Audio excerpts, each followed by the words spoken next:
Good morning, everyone, and welcome. Thank you for attending today's birthday bash in honor of Scottsdale's 75th anniversary of incorporation. To start us off, please welcome the Pinnacle Chancel Choir and rise for the national anthem.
Thank you, Pinnacle Chancel Choir from Pinnacle Presbyterian Church. They will return later in the program for another performance. We are privileged to be joined this morning by our municipal leadership. I invite Mayor Lisa Borowski to stand and be recognized.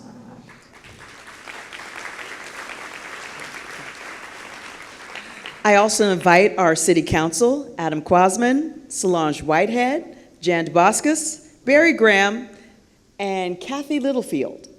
Did she sneak in?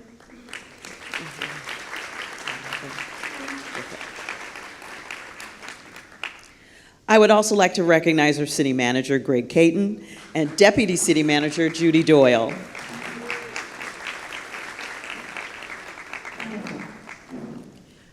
I would also like to thank our sponsors who contributed to this beautiful event. Entertainment Solutions, Scottsdale Stadium, Our Entertainment, W Scottsdale, Hotel Celaya, P Evolve of Scottsdale Waterfront, Gravis Law, Scottsdale Artist School, and Unbound Art. And by Unbounded Art, these are young people who have made the vases on the table. And of course, Scottsdale Police and Joy Racine and the whole community involvement team and the city manager's office for putting together this lovely, wonderful event.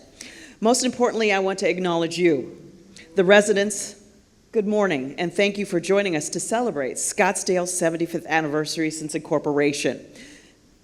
My name is Gail Bass. I'm a public information officer with the City of Scottsdale, and it's my pleasure to welcome you to our big birthday bash. I just want to say the first time I came to Scottsdale was in 1983, before the I-10 was finished. My dad was in Kiwanis, and we had to drive from Scottsdale to Central Phoenix on Indian School Road. Little did I know in the 80s, when all I was focused on was Duran Duran, that I would be living in this beautiful town. We stayed at McCormick Ranch, and they told me on June 7th, I said, "Is it always this hot at 9 o'clock at night?" And they said, "It's a cool day." In 1951, Scottsdale was less than a square mile in size and had roughly 2,000 citizens. It was a small town where everyone knew each other, and where you sit today, you could look out that window and see a farm field waiting for harvest. Today, Scottsdale stretches from a small point just south of McKellips to just north of Butte Peak in the beautiful Sonora McDowell Preserve. If you look at the map and turn the city 90 degrees clockwise, the city is shaped like the state of Oklahoma. But oh, how good it is we live in State 48, the great state of Arizona. What a privilege it is today to celebrate 75 years of progress, pride, and community spirit. Our city has grown, evolved, and thrived because of the people who call the West's most western town home. And I asked Scottsdale community historian Joan Fadala, what makes Scottsdale Scottsdale? And I loved her response. She said, we had people with big, hairy, audacious ideas. And we also got behind them. So now, today, we honor the visionaries, the families, the community leaders, and the residents who built the foundation we stand on today. This celebration belongs to every resident who has contributed to Scottsdale's story, and to the leaders who helped carry that story forward, from Winfield and Helen Scott, to E.O. Brown, to Malcolm White, from Herb Drinkwater to a woman who just calls herself Carla. All these people had hairy, audacious ideas, and now we celebrate our collective successes. We are joined by some who continue that legacy. What better way to start this program than with someone who grew up in Scottsdale? Please help me give a warm welcome to the Honorable Mayor, Lisa Borowski, as she helps us kick off our next 75 years.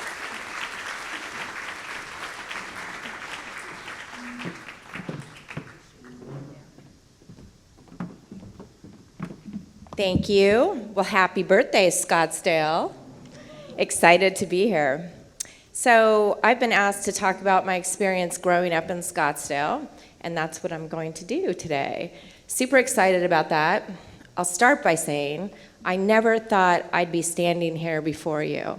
I'd never dreamed that I'd be sitting in the mayor's seat on the dais at the Kiva at Scottsdale City Hall.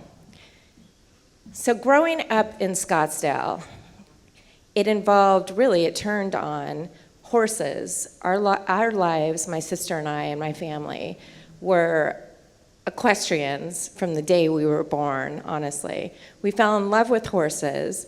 When I was 8, she was 7, and we used to sit and dream.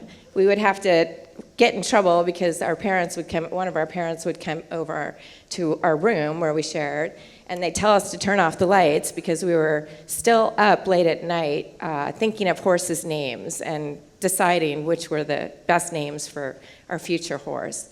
So luckily, my parents saw that we had an interest in this, and they appreciated it, even though we had never been involved in horses. They came from New Jersey, where they didn't have many horses, right? So my dad actually ordered a horse. I'm not sure how, because there was no Facebook marketplace. And somehow he got a horse, Malachi, black, off the racetrack horse, quarter horse, and it arrived in front of our house in a horse hauler. We had never ridden horses. Maybe we had taken a couple trail rides, but he ordered the horse and thought, well, this should be easy, right? I would not recommend that. But we were in love with the horse, and that kicked off a lifetime of just great stories, great experiences, huge responsibility builder it was to be involved in raising, taking care. There's nothing like responsibility. Every dad, mom in the room that has a little girl, there is nothing like, even a little boy, although it's much more populated with little girls or women, there's nothing like having to take care of a 1,000-pound animal as your full-time job when you're 7 or 8 years old. It still holds true for me at my age today. They are amazing animals, and we had a job. We missed a lot of school. Back then it was cool. You didn't get in trouble. You didn't have to, impact your grades. Missed a lot of school. We did horse shows every single weekend. We were up.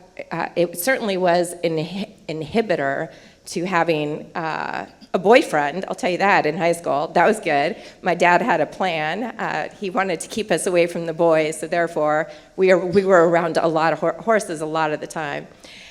We definitely did that all of our lives until the time I went to college. We broke ground on the SCC Equestrian Equine Science school out at Westworld a couple of weeks ago. I actually enrolled in a class, even though I was at ASU, at SCC at the time they were doing those classes at Pretty Penny Ranch. And so I'd take my horse over there and get credit for riding my horse in a class at SCC. So super glad they're continuing that program. What stands out most in my mind in terms of a true Scottsdale experience was driving to get my senior pictures taken at Scottsdale City Hall, where everyone got their senior pictures taken. And we were driving down Scottsdale Road, and next to us was this huge Suburban, a guy in a cowboy hat, and he's waving, waving out this window. We were on this side, and it was Mayor Herb Drinkwater. So very, very cool. He was just as friendly as the stories go. And of course, Drinkwater's liquor store was right down the street from our house, and that was a mainstay at the corner of Scottsdale and Shea. His wife, Jackie, taught at Kokopah, where I went to elementary school. So getting back to the point, I never thought I would be in this position. And I just couldn't be happier about the responsibility and the experience and the confidence, really, that Scottsdale residents have placed in me, and I take it very, very seriously. Another couple of great stories for me. We're full of entrepreneurs and great ideas, as Gail said, right, in Scottsdale, Arizona. My father was a salesperson for one of the premier, early internet, or like mainframe computer companies. And because we would go to Siminoff Stables, which is where Cracker Jack's was, 4 days a week, 5 days a week, we always passed by the property that used to be vacant across from Armour Dial. Who remembers our Armour Dial? Anybody? That's a long time ago, right? So he was probably 35 at the time, and that property came up for sale across from Armour Dial, and that property is now where P.F. Chang's is in Kierland. And so he saved his money and invested in 20 acres across from Armour Dial and ended up selling the property a year later, doubled his money, back when land doubled their money, right? Every turn there was property that you could make a really good return on. Doubled his money, quit his job, and became an investor for the rest of his career. And so I remember going to Kokopah, and they had a career day, what you talked about, what your parents did. And I said, my dad is a stay-at-home dad, I didn't think he had a job because he sat home all day. And I'm sure everyone thought, poor kid. Anyway, that certainly spawned an entrepreneurial career, and I'm sure a lot of people in this room have great, great stories about that. Siminoff Stables, I'm going to just close with this, that was really the other family in a lot of kids' lives, including mine. There was Yale and Fern. Anyone remember Siminoff Stables? Anyone ever heard of that? A few people. They were an older German couple, and I remember, 12 years old, Fern, who was littler than me, would walk around and tap you on the back with a bat and say, shoulders back, chest out, be proud. So that was again, just the best responsibility builder. And I'll tell you what, horses, people riding horses all over Scottsdale and Shea, where we grew up, showing at McCormick Ranch and out north at Bell and Scottsdale Road. Just couldn't have been a better experience. And I don't know if there's any other city in the country where you would get that experience. I would venture to say that there isn't. And fast forward to today, Scottsdale still remains a city of big thinkers, big ideas, and entrepreneurial spirit, the cowboy spirit, if you will. And I love that, and I want to maintain that and continue that. And, you know, all of you in the room, thank you for being here today. 75 years is such a celebration for us and a marker. I can't wait for the next 75 years. So thank you so much.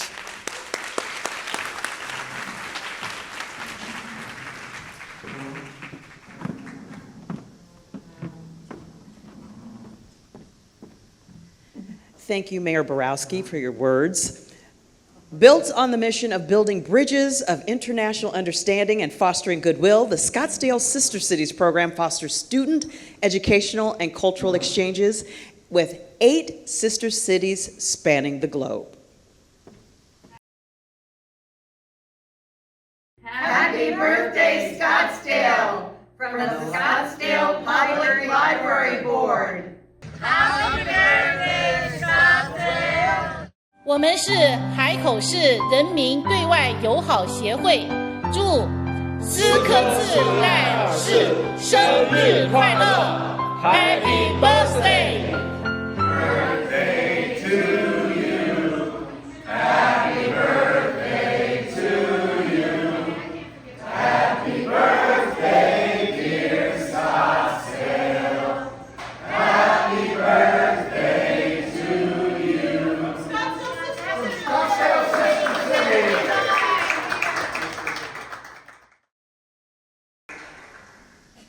Next, it is my honor to introduce Scottsdale's I'm sorry, I skipped in my script. Not you yet, Joan. Please join me in welcoming Dr. Frida Hartman, Vice President of the Scottsdale Sister Cities Association.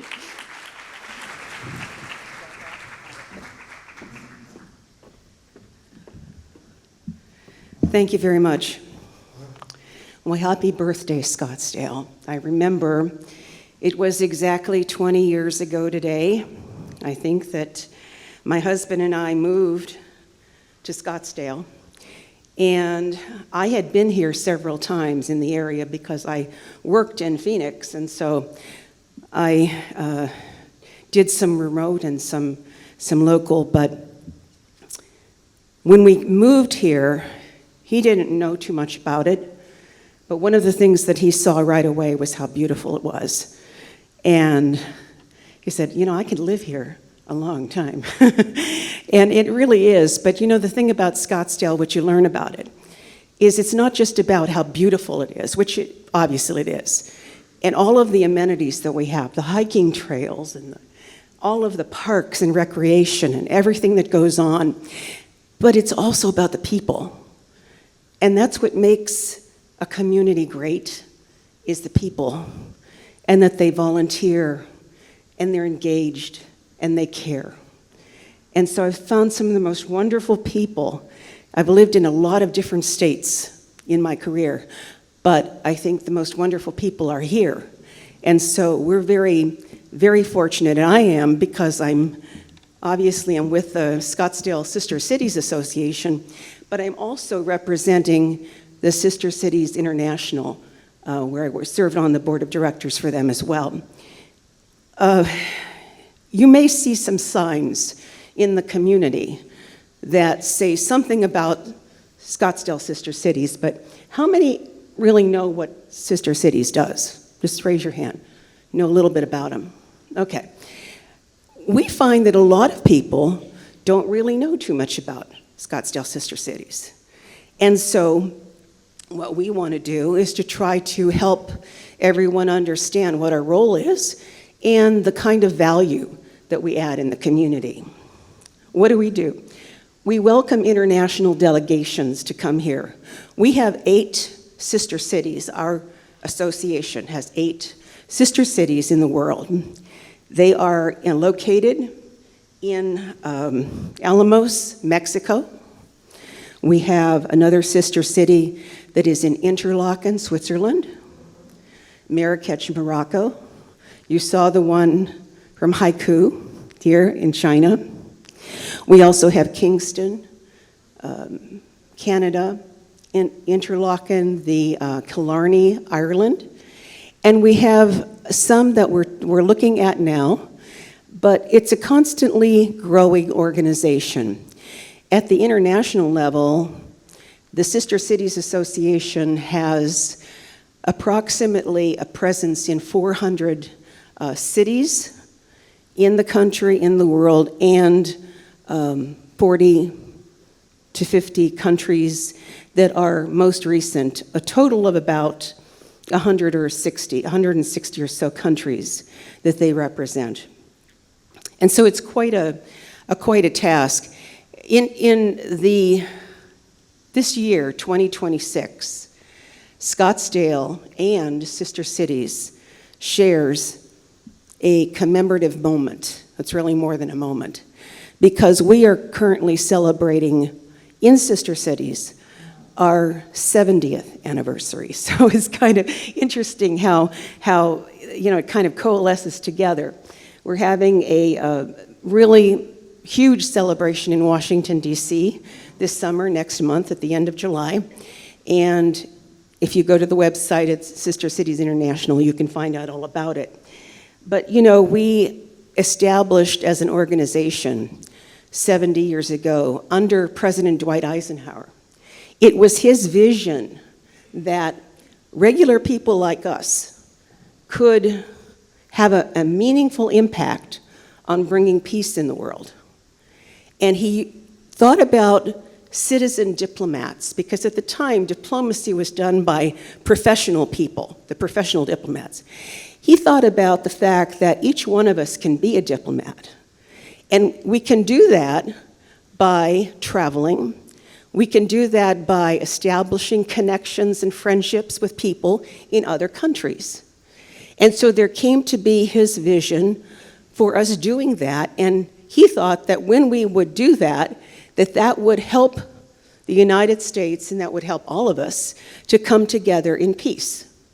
So it's a wonderful vision and a goal, and so that's what established our organization. So we're 70 years celebrating our anniversary, and that goal is still important. When we look at what Scottsdale is now, in the 75th year, we think about what makes for not just a successful community, but one that is contributing to the world and one where people want to go. And we know that Scottsdale is viewed around the world, and we've heard this from our delegations who go and those who come to visit us from those sister cities. They know all about Scottsdale. So Scottsdale is a world-class city, and they know it. But it doesn't get to be a world-class city unless there's the investment that's made, unless that there is some focus on what is really innovative to move us forward always. Very strong thinkers, very strong doers, and people who are interested really in the improvement of the area. So we're on a constant improvement track, while at the same time, we're still celebrating and embracing what makes Scottsdale a beautiful place to be and a beautiful home to live in. So as a representative of Scottsdale Sister Cities Association and the Sister Cities International Organization, it's really my pleasure to wish Scottsdale a happy birthday on behalf of all of our members all around the world, and just looking forward to 75 more years and plus of excellent work and growth and accomplishment and positivity. And so we can really define and continue to refine what a world-class city really looks like. So congratulations, Scottsdale.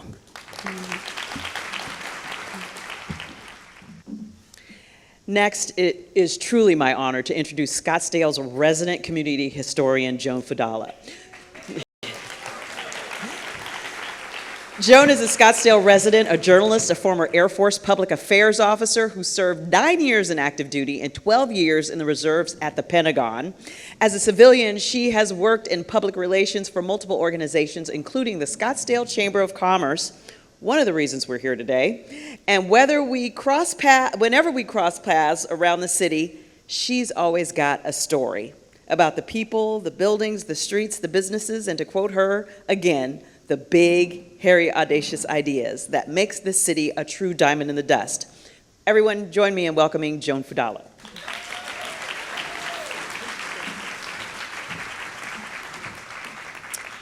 Well, you know, for 75 years, it's been serious business establishing and growing the city of Scottsdale. But no, we're not always serious. So for the next couple of minutes, I hope you'll indulge with me in a few giggles about the lighter side of Scottsdale and some of the ways that maybe we haven't taken ourselves quite as seriously.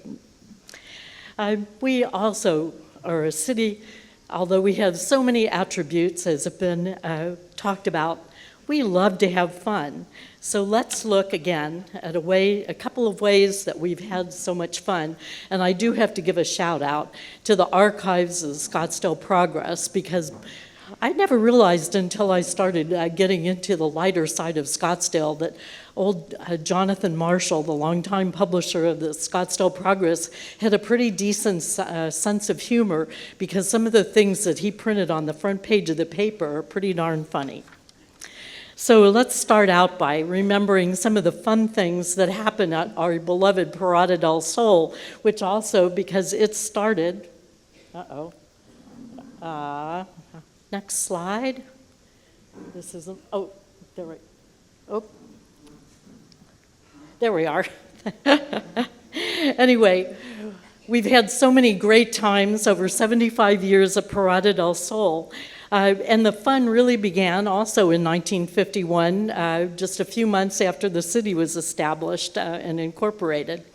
They've had all kinds of events, but it wasn't until the mid-50s, when the Scottsdale JCs took it over, that they came up with a great idea that I really think ought to come back to Parada del Sol, because every year for almost 2 decades, they sponsored something called the Whiskerino. And what it was a beard growing contest. Sorry, ladies, this is for guys. But the JCs would announce it, usually in late October, and they would run ads, full-page ads in the Progress. And the deal was that if you wanted to be in the contest, you went to a barber, you got a clean shave, and I guess a photo taken of you with no facial hair. And then you had about 2 to 2.5 months to grow your beard. And then they had an outdoor judging contest, usually in front of the Lulu Bell. And at first, the waitresses of the Lulu Bell were the judges, but then later on, when there was a Playboy Club in downtown Phoenix, maybe some of you remember that, they brought out the Playboy Bunnies to be the official beard growing contest judges. Well, the awards were given for the best beard, the scraggliest beard, the grayest beard, the best groomed beard, the longest, and the worst attempt at growing a beard. And then, of course, because there always has to be a commercial aspect, Remington Razor Company sponsored the Shave Off, and that, again, was a big deal, done in public, and away went the whiskers. And you know, a couple of years ago when Jim Lane was mayor and he decided to grow a beard, I tried to get him to reinstate the Whiskerino, but he was having none of it, so go figure. Also, when we're talking about having fun with Parada, and I know there are many people in the audience that have been involved in Parada for a long time, but I hope you'll agree that one of the most unsung group that participates in Parada are the young people that are the pooper scoopers every year, because you can't have the world's longest horse-drawn parade without a lot of, well, let's face it, poop. They've been able to earn money by pooper scooping. They always dress up in fun costumes. They've come up with some really interesting collection containers. And again, what would we do without those, especially if you've marched or walked in the parade, you will be very happy that there is this group of youth.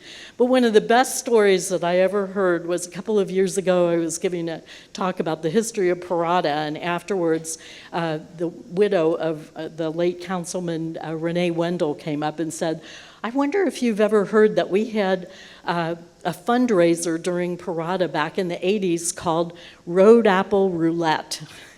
And the idea was kind of like a football pool. They gridded out the parade route and they sold squares. And then as the parade started, they had, the women's group that was sponsored it had spotters along the beginning of the route.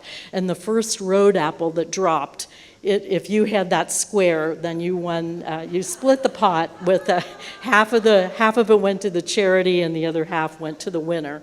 So again, I suggested that again to the Parada committee, and I'm not sure it flew. So enough about Parada. I think another fun thing, or the build-up, after we had had temporary city halls and libraries all over Scottsdale. Finally, in 1968, our brand new civic center designed by Benny Gonzalez was underway. Well, there were a lot of interesting ideas. In addition to having a brand new city hall, a brand new civic center library, beautiful landscaping, and public art, there was going to be a big pond in front of City Hall, and there is. And in the middle of that pond is an island where, again, there's a piece of public art, which you also see up there. I'll get to him in a minute. But city manager Bill Donaldson decided that wouldn't it be fun to have spider monkeys living on that island? And he checked with the Phoenix Zoo, and they said, well, you'd be pretty safe to do that because spider monkeys are afraid of water, and they will stay on the island and they won't swim to, get off and try to bother the people that are watching them. But the proposal was, and it was right there on the front page of the Scottsdale Progress, was that not only were they going to have the spider monkeys, but they were going to have swings and poles for the monkeys to play on. Well, obviously it didn't fly. The other proposals were also to have peacocks as well as some kind of chicken that I've never heard of, a brush chicken. Maybe somebody knows what that is. But we ended up with 2 swans that lived for many years, which I'm sure you all remember. During the build-up to have City Hall and the Civic Center Library opened, there was a huge monsoon the summer of 1968, and that poor woman who was one of our librarians when the library was in the Little Red Schoolhouse, and I know there are those out there who went to that schoolhouse library. The library was in the Little Red Schoolhouse from 63 to 68. Anyway, the monsoon flooded the basement of the library where about half of the books were. And so they actually took the books out and put them all over that big patio in front of the library to dry the books out. So that would certainly make you cringe today. And then lastly, because we had just started our public art program at the beginning of the Civic Center, we had several artists that donated their sculptures. This particular one, I love this photo. I thought it was a city staff person, but then when I read the caption, it's actually artist John Waddell, who also had a sculpture in that initial collection. His was called Mother and Child. This particular one, he saw started growing mold on it after it was installed. And even though it was another artist's sculpture, woman with a fish, that's in front of City Hall, he actually rowed a boat out into the pond, and with a scrub brush decided to give woman and fish a good scrubbing. But I love that picture, and that again was on the front page of the Progress. So those of you past and present who face a lot of challenges in our community at City Hall, perhaps one of the biggest crises that you didn't have to face, but they did in 1968, was the Elkhead crisis. I wonder if anybody remembers this. But planning director George Fretz was an avid hunter and often vacationed at his place in Alaska. And he had a huge stuffed elk head that when the city offices were over in what's usually called the Triangle Building, but now it's the Kimsey, he had that elk hanging on his wall. So when the new city hall opened and the planning department was just inside the front door, he, of course, brought his elk head and hung it in the at the entrance to City Hall in his library. Well, horrors. The new Fine Arts Commission said, that just doesn't fit with the image that we're trying to portray in our new city hall. So they sanctioned him, and they actually had to come up with a new policy which established, and I wonder if this is still on the books, that there will be no display of any taxidermied items in the new Civic Center complex. So after he put it up in October for the opening of City Hall, they went back and forth, and finally, on April 1st, 1969, George took the elk head down and moved it to the place that he had in northern Arizona, and that's April Fool, no kidding.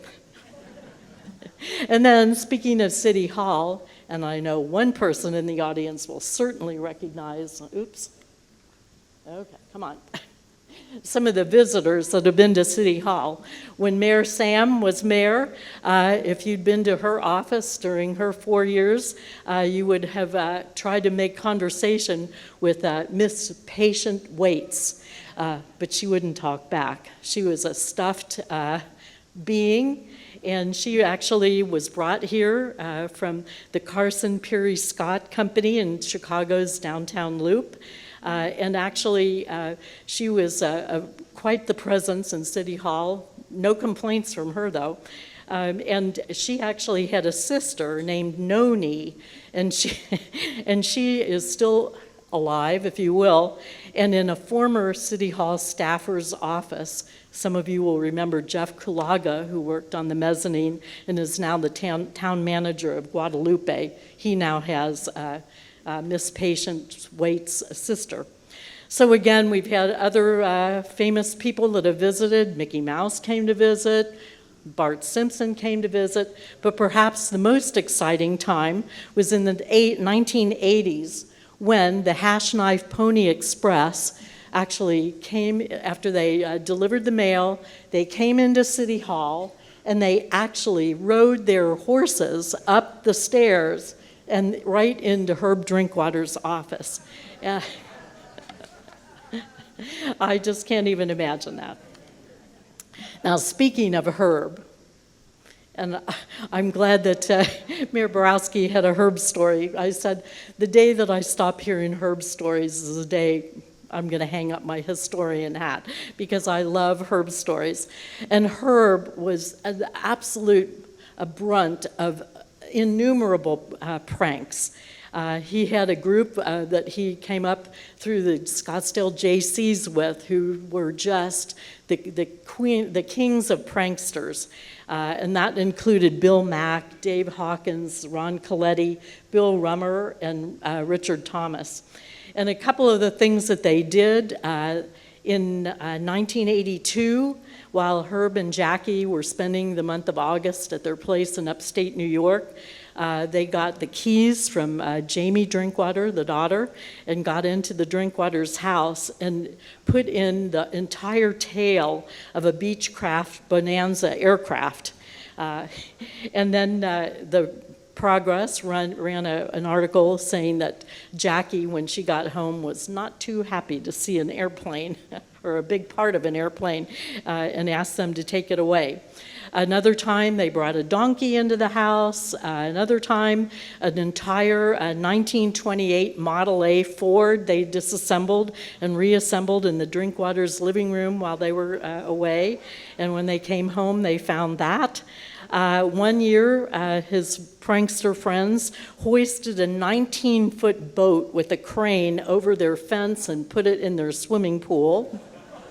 Another year, the group hid a siren in an air conditioning duct and had it to go off at 3:25 a.m. Another time they snuck in and completely covered the bedroom with cobwebs from a cobweb making machine. Never saw one of those. And then I love this one, Lucky Jackie. On Valentine's Day in 1976, this group got a brand new red Cadillac convertible and brought it to Cocopah, where Jackie was teaching, parked it out in front with a big sign that said, "Happy Valentine's Day, I love you, Herb." And he didn't know about it. But she loved the car so much that he was stuck with it, and actually he bought it and gave it to her. What else could he do, right?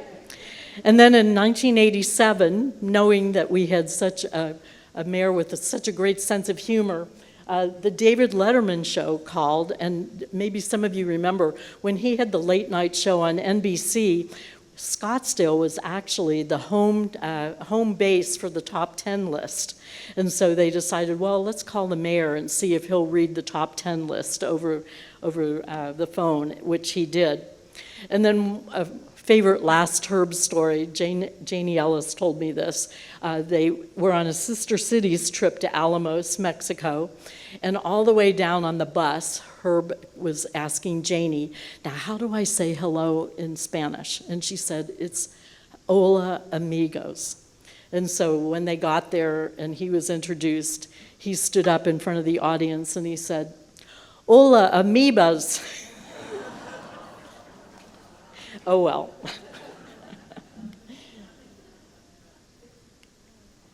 Our people always love to dress up for success. On July 6, 1987, the entire city council dressed up in Revolutionary War attire. Maybe you'll see a few of those in the audience, wearing the tri-corner hats and the wigs, and they actually conducted the entire city council meeting in that revolutionary garb. Herb, at the rededication of the Civic Center Library, dressed up in a Shakespearean-type costume. Mayor Sam is dressed up as, what is that, Old Mother Hubbard or Bo Peep or something when she was reading to kids at the library. Mayor Mary Manross was fitted out in her baseball attire as she was throwing out the first baseball at one of the opening days of San Francisco Giants spring training. And of course, we're lucky every February 26th to see a reenactment of Winfield Scott. And I don't want to spoil the surprise by saying who that is, but maybe some of you know. Another series that ran in the Scottsdale Progress, okay, come on. Oh, there we go, was Did You Know That We Had Something Similar to the Loch Ness Monster in Scottsdale? In 1968, shortly after El Dorado became our first community park, the Game and Fish Department stocked the lake with fish.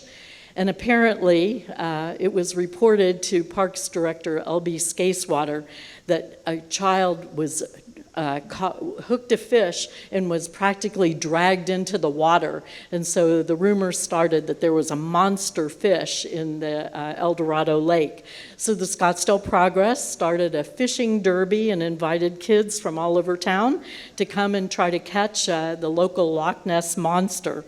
They again offered a lot of prizes, and the best part was this clipping over here where insurance broker in Scottsdale, Herb Kaywood, who was also a partner in the insurance agency with our future council person, Bill Soderquist, he offered to supply the city with $1 million Lloyd's of London insurance policy against the possibility that the monster fish would swallow a child.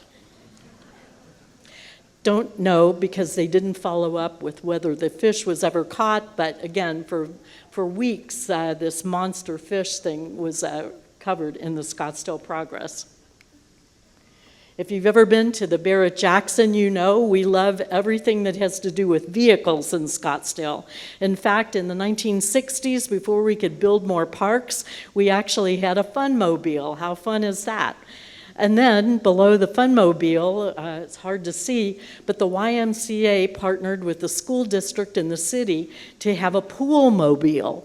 For those neighborhoods that didn't have a park or a city pool or neighborhood pool, they actually had a pool on the back of a flatbed truck that they would take into the neighborhoods and teach the kids how to swim.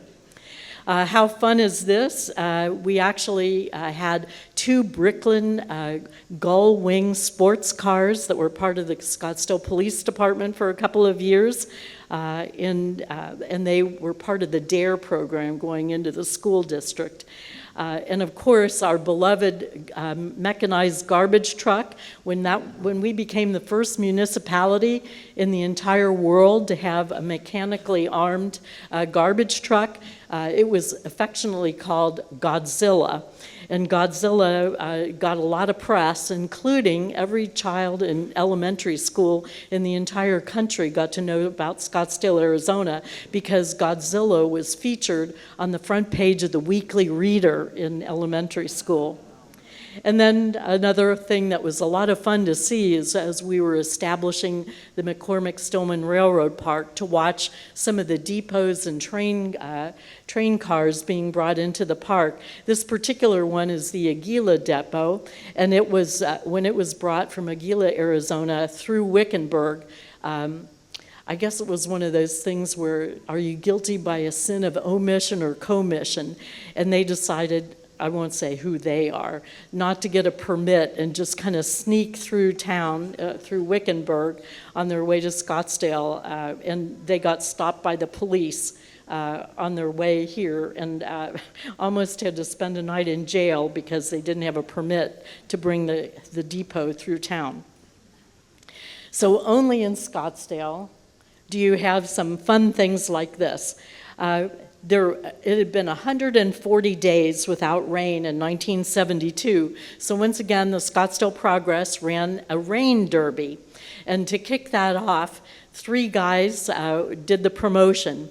Herb Drinkwater, Earl Passwater, who was the economic development guy at the chamber at the time, and L.B. Scasewater, who was the director of parks. And they, I don't know if they made it rain or not, but at least they had water in their names. I love this middle photo. It's of Diane Hyde of the Parks and Recs Department in 1966, who, again, a sign of the times. Remember computer punch cards? Well, that was actually a Parks and Rec class teaching people how to make holiday wreaths out of folding computer punch cards. So you never know what's going to come up as far as class offerings through Parks and Rec. Who doesn't remember Mighty Mud Mania? Started in 1978 as the dirtiest kids event in Scottsdale and ran a wonderful course at Scottsdale's Chaparral Park where kids got to jump and ooze through the mud.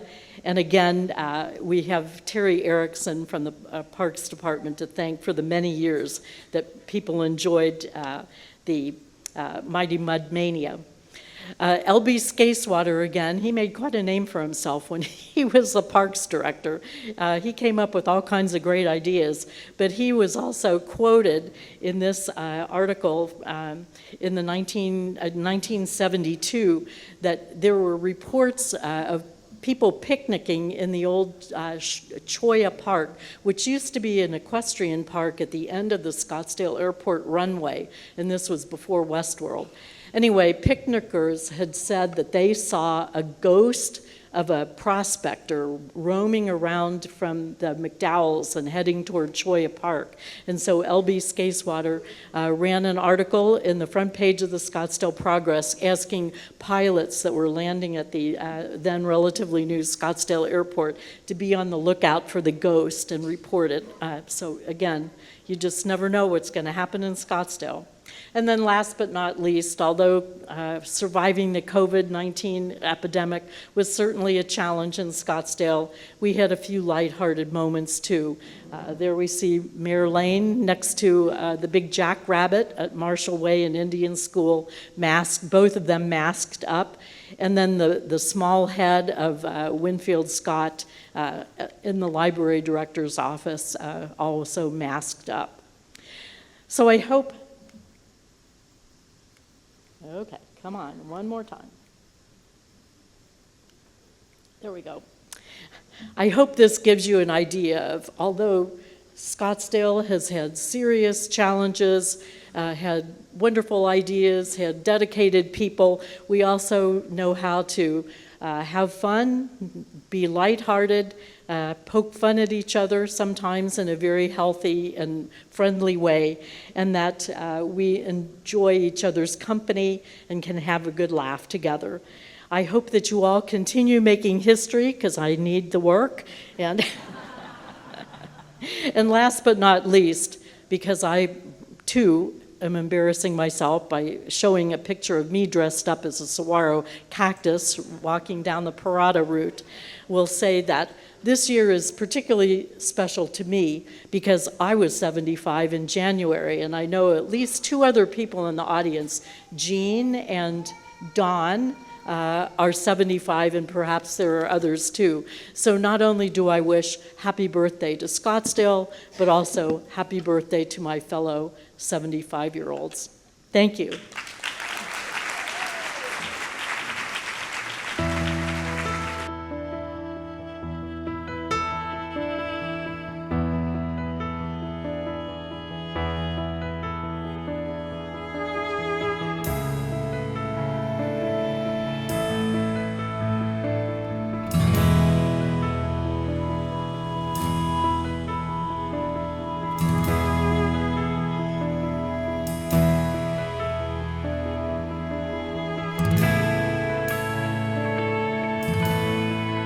In the heart of the expansive Arizona desert lies a city that has transformed from humble town into a vibrant urban oasis. Scottsdale's rich tapestry of history, culture, and innovation stands as a testament to the spirit of progress and community.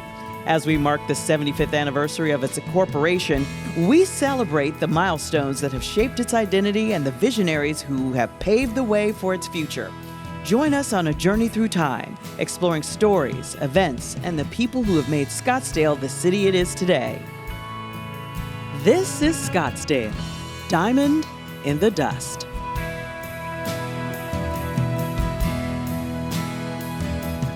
The fact that we not only embrace and celebrate our history, but we're so forward-thinking as well.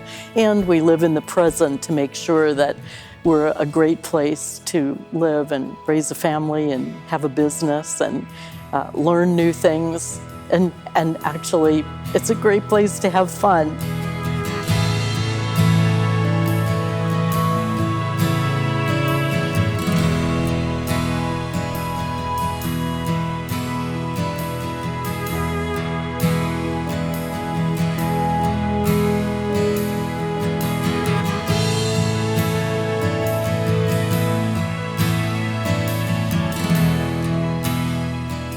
Scottsdale's story is a vibrant chronicle of varied cultures: cattle, cotton, and citrus.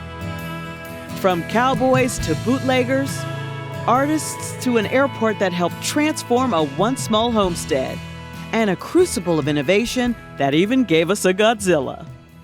Many cultures converged to make Scottsdale what it is today. Our real cultural roots date back over 2,000 years ago when the Hohokam people populated this area. In 1250 AD, the Hohokam left, but their legacy remained. During excavation, archaeologists identified and collected 8,100 artifacts. They had done canals all over this area, really, probably more than 100. And they were doing canals off the Salt River. The war was over and the soldiers were tired and they were ready to go to the West. And people came to the West. And the people that started Scottsdale came to the West.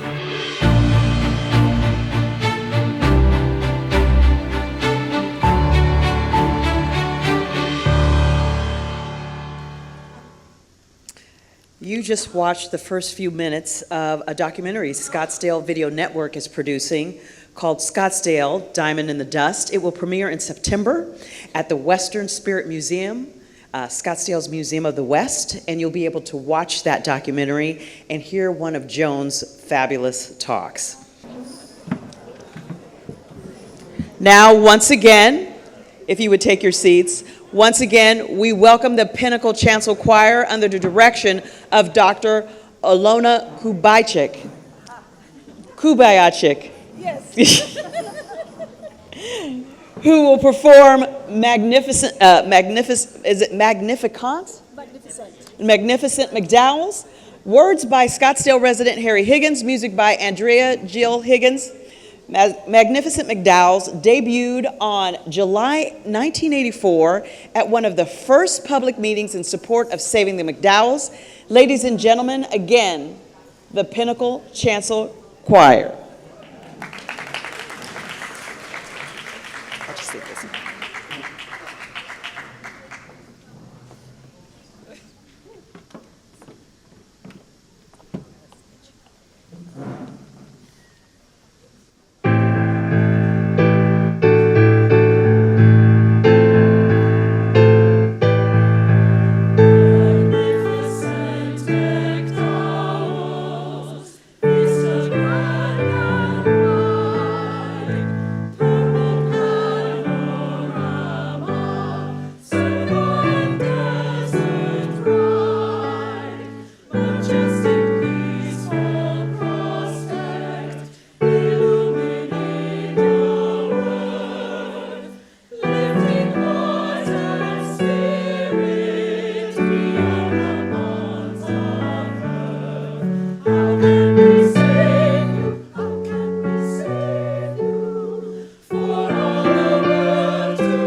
thank you for taking time out of your day to come sing for us. We really appreciate it. What a joyful celebration today as we mark 75 years of Scottsdale. We didn't just mark another year in Scottsdale's history, we celebrate the people, their stories, and the spirit of the city. From humble beginnings from an orange grove near Old Town to the vibrant communities, Air Park and Parks and Preserve, what has singled us out is what has truly made Scottsdale a diamond in the dust: the people. The people with big, hairy, audacious ideas to grow citrus, cotton, and cattle, who built a Little Red schoolhouse and airport, the artisans and the people who incorporated, the people who supported and created a green space, and the people who decided to preserve the mountains, the magnificent McDowells, with vistas grand and wide. Scottsdale's single biggest strength is its people. And to you, the people of Scottsdale, I say happy birthday. Let's make the next 75 years filled with a chapter after chapter of big, hairy, audacious ideas. Maybe no monkeys. I used to live next door to swans. You don't want those. I used to live next door to peacocks. You don't want those. But keep the horses. Thank you for joining us. But before we go, it wouldn't be a birthday celebration without cupcakes. So I would like to thank the Daughters of the American Revolution, the Winfield Scott chapter, who kindly provided the sweet treat. They will be available back there. You can grab one. Make sure you grab a swag bag. And don't forget to take your selfie with all the cowboys through the decades that we have on display. And make sure to visit our information booths on your way out. And make sure to go to Scottsdale75.com to see all the activities that we have going all year long. And I want to thank the city of Scottsdale for giving me the opportunity to celebrate Scottsdale's 75th anniversary. This town has a very special place in my family's heart, especially because we can give my dad a hard time that he didn't buy a house in McCormick Ranch. Or he suggested it and we said no, so he gives us a hard time. I can't rewrite history. So good afternoon, everyone. Hopefully, we'll see you all on July 4th for America's birthday at Westworld, and we hope to see you throughout the year and years to come at all of our wonderful events. Good morning, everybody, and happy birthday.